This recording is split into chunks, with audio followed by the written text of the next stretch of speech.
Good morning, everyone, and thank you to Kieran and his team for the opportunity to speak to you this morning. On the extremely important area of dealing with the past and the role of the Ombudsman's Office in conducting work of this type.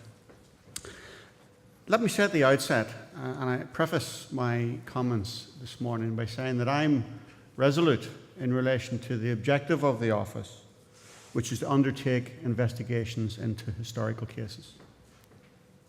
The Office is now better resourced than at any other time in its history to undertake work of this type, and we have a dedicated team that is directly focused on this area.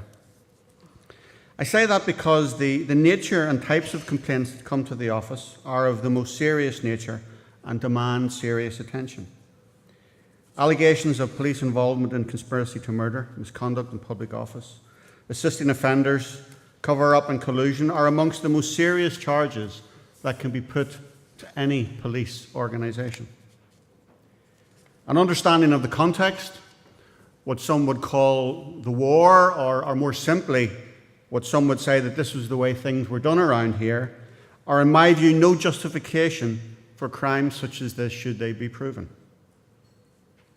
At the same time, where allegations are unproven, there is a demonstrable need for the Office to say so in clear and unambiguous terms, as this also represents reality on the ground.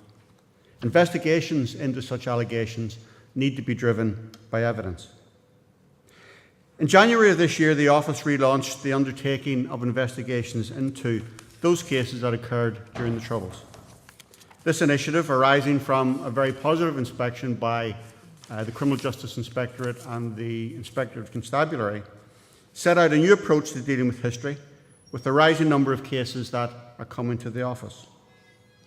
An approach, put simply, which is based around a clear framework for prioritisation that ensures the most serious cases are those which are examined first, a robust investigation process which has inbuilt layers of quality assurance by experienced staff who know what they're doing, the allocation of significant additional resources dedicated to the completion of history cases, and I hope a consistent and professional process for engaging with those who trust the Office with their complaints. And finally, the necessary checks and balances in the handling of sensitive and confidential information, which meets the dual objectives of ensuring that investigations have the necessary information while protecting the security of this information. I do not therefore see the relaunch of history cases as a simple continuation of where the Office left off, but rather the implementation of a new approach to the undertaking of history cases with a particular focus on the quality of work and greater professionalism and how we interact those who engage with us. One of the aims behind the restarting of investigations into history cases was to set out very clearly that we are committed to this project and we seek to engage in a way which is positive and unambiguous. I am of the view that as long as the Office has responsibility for this area of work, we will deliver it to the best of our ability. I would go as far as to say that when I look at other policing oversight models, the Office is best placed to deal with this extremely important area.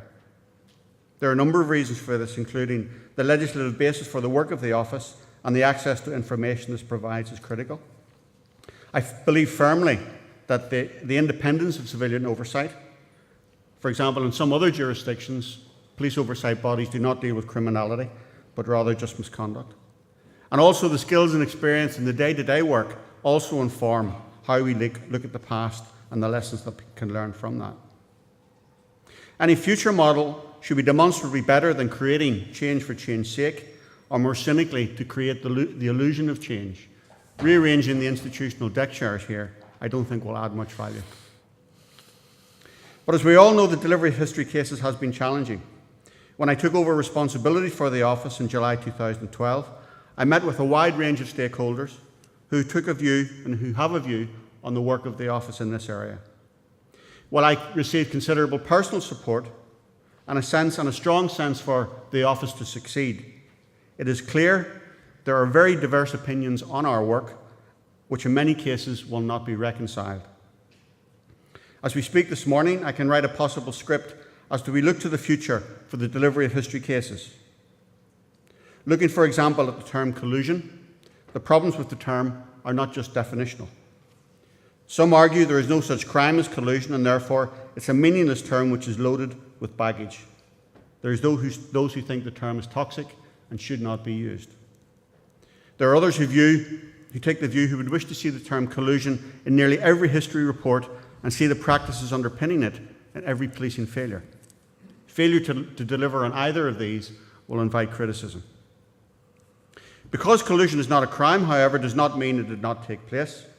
But using the term too often and when it does not apply is not only inaccurate, but actually dilutes the meaning of the term and the impact of the word. It is loaded, the use of which has major consequences.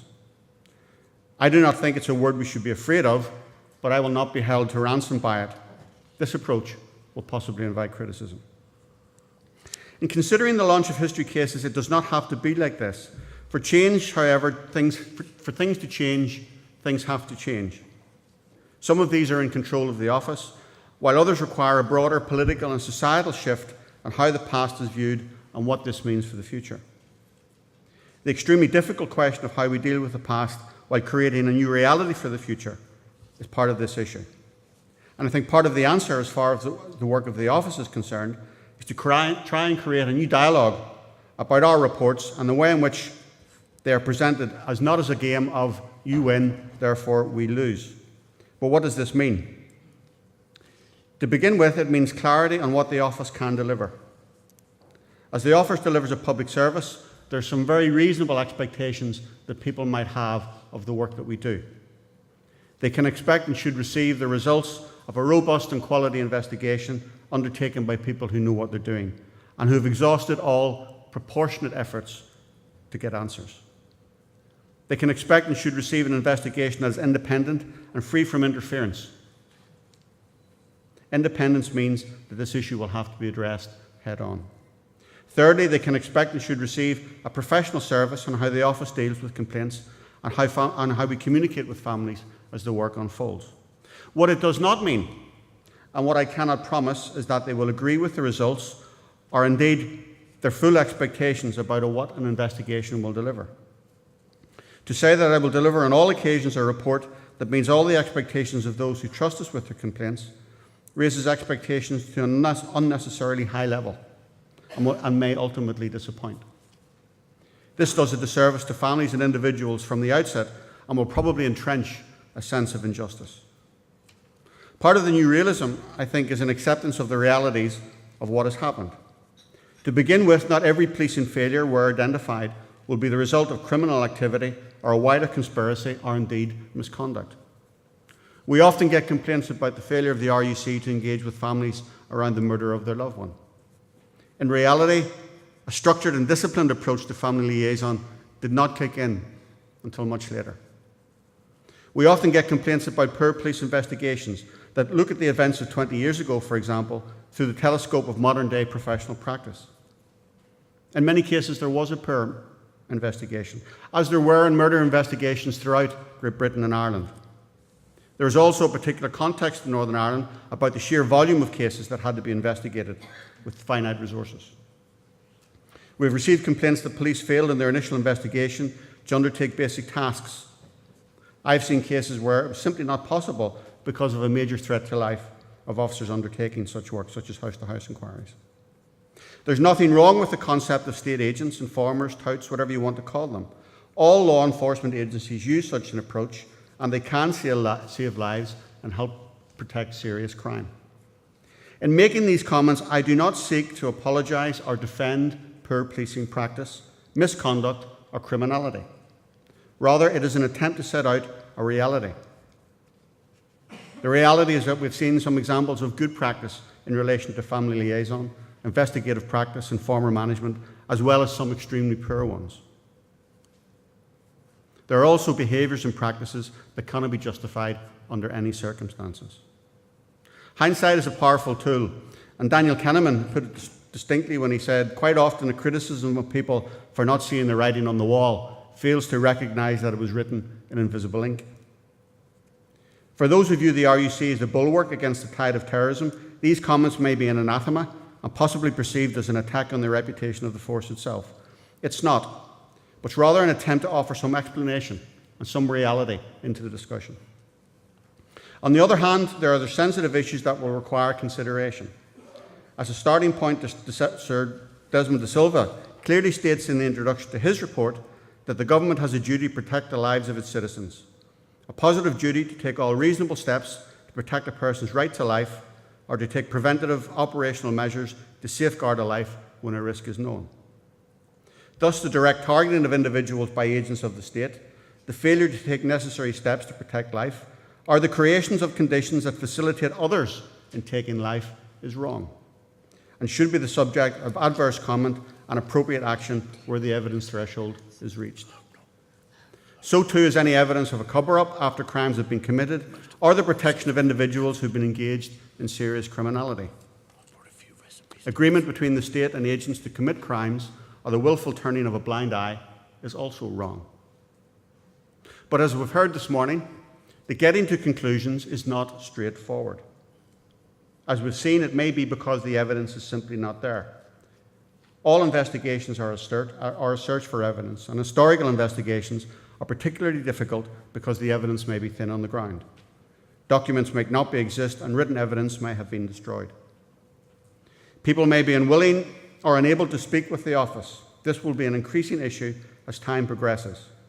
And there are also the practical investigative problems, including access to forensics, absence of sterile storage facilities, for example, or the reality of eyewitness evidence.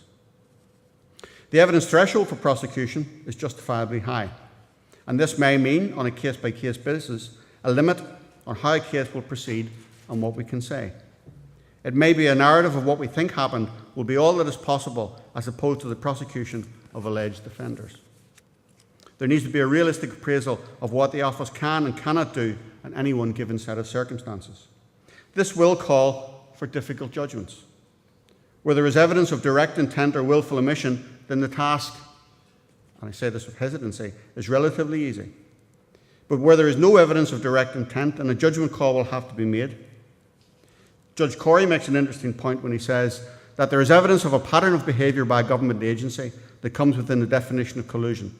This evidence may add to and form part of a cumulative effect which emerges from a reading of the documents. This is what's been called the strands of the rope argument in coming to a conclusion. These will be difficult calls. I'm not looking for particular outcomes, but I will make the calls as I see them.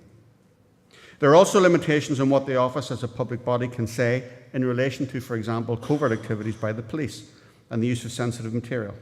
As a public body, we have a responsibility to ensure that this information is handled appropriately. It may also mean, and this is the most difficult of circumstances, that what a family believed happened did not happen. Such cases are extremely difficult, and there's a responsibility in all of us to handle it with sensitivity, but also as honestly as we can. I'm committed to providing an evidence-based narrative which will give a clear understanding of the events in question, given the evidence that is available. For serious cases of criminality, the evidence threshold will rightly be high. I also believe that approaches based around the balance of probabilities may allow me greater flexibility in providing an accurate picture of what happened and why. In dealing with the past steps for the office, therefore, it's not straightforward. We have been given the resources to undertake history work. We have recruited additional skilled and experienced staff. And you will see the results of this work over the forthcoming months. The office cannot be blamed for a limited focus, rewriting history, or subject to criticism for what it cannot look at. We are doing what the office is required to do. It is a simple statement of fact, albeit a cliche, that we will only provide one piece of any jigsaw on the past that is being assembled. As the relaunch of history cases, there's a phrase which came to mind about the definition of madness, I think attributed to Einstein, which is madness doing the same things over and over again and expecting different results. You can take it as a given, without looking at the detail of any individual cases, that the office will be producing a series of reports on historical cases, some of which will be extremely critical of the police. We are a complaints body, and people will come to us when they believe things, when there have been problems. Many of these and some of these allegations will prove to be true. The question is not will such reports exist, but rather what are we going to do with them? If we carry on doing the same as before, there will be a cycle of publicity, often driven by different agendas, seeking to use the information to defend or support established positions. The office will inevitably be caught in the crossfire, as there's always a tendency to shoot the messenger. That is, to some degree, is the nature of the beast. It used to be said that a good exam question was one that you knew the answer to. In a similar fashion, a good ombudsman's report was one that you agreed with. More importantly, the publication of this work, whether it is seen as a necessary part of transparency and openness about the past, or viewed as a rewriting of history, only provides a partial and limited view of what happened and will continue to pick at very raw and very open wounds. We are still very close to these issues, despite the passage of time. And in conversations I've had with families, it is clear to me that the events of what happened many, many decades ago are relived on a daily basis. We also have to consider the impact on police officers who have had exemplary careers and are continually contacted by my office and others in relation to events going back 20 to 30 years. Asking them to relive the events of that period can also be traumatic. But the question must be asked, is this the best way to deal with these issues? From a perspective of criminality or misconduct, there is no alternative. That's the job of the office, and that's what we will be doing. But as we have seen from the analysis of the present day treatment of victims and witnesses within the criminal justice system, this is often not the best solution to dealing with these issues. When I was Chief Inspector of Criminal Justice, I said that despite the many policies, practices, procedures and initiatives in dealing with victims and witnesses, the goals of the justice organisations did not have at their core the effective treatment of victims and witnesses. Delay in taking cases, a lack of communication, feelings of exclusion are unfortunately the reality of how many people experience the criminal justice system today. Victims continually say they believe the system spends more time thinking about the needs of the defendant rather than those who've been the victims of crime. The outcomes of the criminal justice system also continually fail to meet expectations. From the perspective of the victim, the justice system can be a very cold and unforgiving place. This is likely to be even greater when dealing with historical allegations. It is a caution to those who feel the answers of victims of crime lie solely in the criminal justice process. Looking at historical investigations from a purely selfish perspective, there is a question about the extent to which the office of the Police Ombudsman is defined by this work on the past. While it is extremely important, it cannot overshadow how the office deals with the 3,000 complaints per year we get from members of the public now. Yet our conclusions in this area shape perceptions of the office and its independence. It also shapes confidence or otherwise in contemporary policing. I do think it's important that where failings are identified in historical investigations, there's a responsibility to show that these failings do not or could not exist today.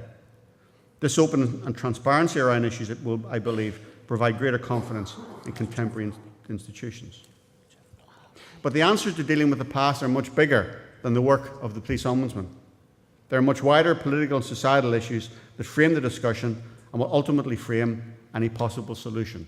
And this is outside the control of the office. Let me say again, by way of conclusion, that despite all of the challenges, I am resolute in my objective to undertake the investigation into historical cases. The nature and types of complaints that come to the office are of the most serious nature and, as I've said, demand serious attention.